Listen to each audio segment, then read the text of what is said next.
Imagine a world where it was not America, but the Third Reich that detonated the first atomic bomb. Terrible mustache fashion would spread across the world, and perhaps worst of all, we'd all be speaking German. This nightmare haunted Allied leaders throughout the Second World War, and with good reason. A lot of the science that went into harnessing the power of the atom was invented in Germany itself. In the years immediately preceding the war, several crucial breakthroughs were made in Berlin, culminating with the discovery of nuclear fission in 1938. In a very real way, the Nazis had a head start on the single most powerful weapons technology ever conceived. So, where did it all go wrong? Or right, I guess. How close did we truly get to fascist nuclear bombs? And could they have swung the war in old Adolf's favor? Well, for a start, many of Germany's brightest scientists quickly realized that Deutschland wasn't the place to be. The Nazis were famously not okay with Jews, who happened to feature quite prominently in the upper echelons of nuclear physics. Inadvertently, Hitler had shrunk his pool of atom bomb-capable scientists significantly. Of course, many brilliant minds still remained, including famously amoral physicist Werner Heisenberg. As Wehrmacht troops flooded into Poland, it was his ingenuity that Nazi Germany harnessed to spearhead the world's first nuclear arms program, the Uranverein. It would take a lot of convincing before Britain and the US would kickstart similar programs of their own. Though once America got its act together, it indulged in its usual habit of throwing unlimited amounts of money at a problem until it disappears. The Nazis could afford no such luxury, so even though their nuclear program was launched earlier than all others, its progress was far slower. The complex Nazi bureaucracy certainly didn't help. Hitler's ever-advancing war machine was split between multiple competing hierarchies, leading Heisenberg to the conclusion that the easiest way to keep his head was to lay low and undersell the potential of nuclear weapons. Thus, as Nazi Germany steamrolled France and then blitzkrieged into the Soviet Union, Heisenberg was giving Hitler timelines on the order of 5 years, almost certainly too late to make an impact on the war. Meanwhile, other parts of the Nazi science apparatus were promising much quicker results, like those fancy V-rockets future American citizen Wernher von Braun was cooking up.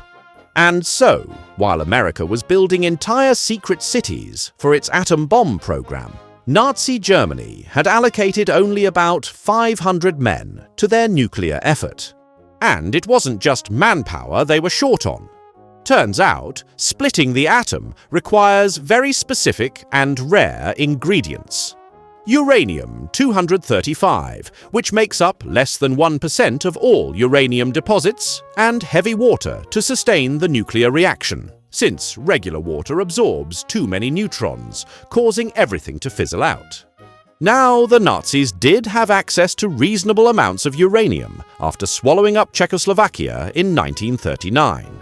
Finding enough heavy water, on the other hand, was a whole different kettle of fish.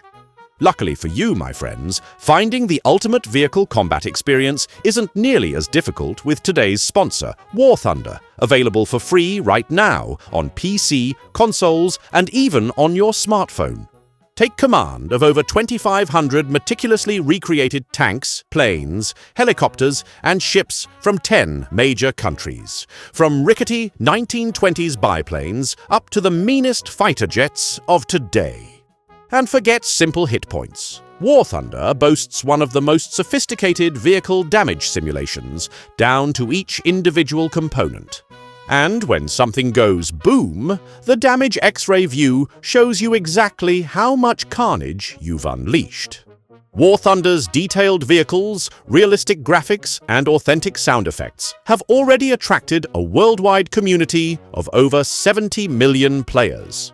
And here's the best part. For a limited time only, you'll receive a massive bonus pack with 3 premium vehicles, a 50% experience boost, 2 advanced vehicles for rent, 100,000 silver lions, and 7 days of premium account time. Just download War Thunder for free using the link in the description and claim those delicious goodies today. But back to heavy water. With only 1 in every 40 million molecules of water being heavy, filtering it out required immense amounts of energy and the right equipment for the job. As it turns out, only one place on Earth had the capacity to produce heavy water in any meaningful concentrations: a remote hydroelectric power plant in Norway. It was originally made to produce ammonia, but a useful byproduct of that process was heavy water, which had only recently been discovered in 1931. The Nazis invaded Norway in April 1940, some say to visit the fjords, which are lovely that time of year, but probably to secure their northern flank against preemptive Allied invasion. Regardless of the official reason, the Nazis now had control of the world's only operational heavy water plant. It wouldn't remain operational for long, though, thanks to our fearless friends, the Norwegian commandos, armed and trained by our dear Great Britain. The Norwegian heavy water plant became subject to no less than 3 sabotage missions and intense bombing runs, which is a story so wild that it warrants its own SideQuest.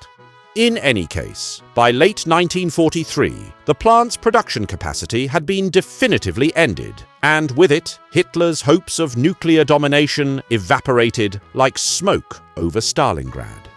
By this point, Heisenberg and co. had already pivoted towards the slightly less unrealistic goal of building nuclear power plants. But as it turns out, conducting cutting-edge science and engineering while getting bombed every day isn't a recipe for success.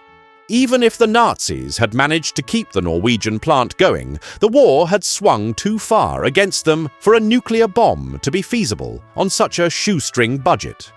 And even if Hitler had smashed his piggy bank and stuffed Heisenberg with every Reichsmark he could in 1939, the Nazi bomb still wouldn't have arrived on time to save them. And all of this is without even considering the order of magnitude higher effort needed to weaponize plutonium, the true final boss of nuclear fissile materials, for complex physics reasons that we might explore someday if we branch out into science. So, thankfully, the world was spared this particular alternate history nightmare, though it certainly wasn't for lack of trying. In any case, my friends, I want to thank you for watching. It is our sincere hope that you'll continue joining us on many more side quests, even on serious topics such as this one, regardless of the trials and tribulations that the future holds. Make sure to leave a like and subscribe, and don't forget to download War Thunder using the link in the description to claim all those limited offer goodies. It's about as close as we can get to the thrill of fighting during World War II. But in the meantime, stay tuned for the next hypothetically horrifying episode of SideQuest. What did one uranium atom say to the other in the German lab? Let's split!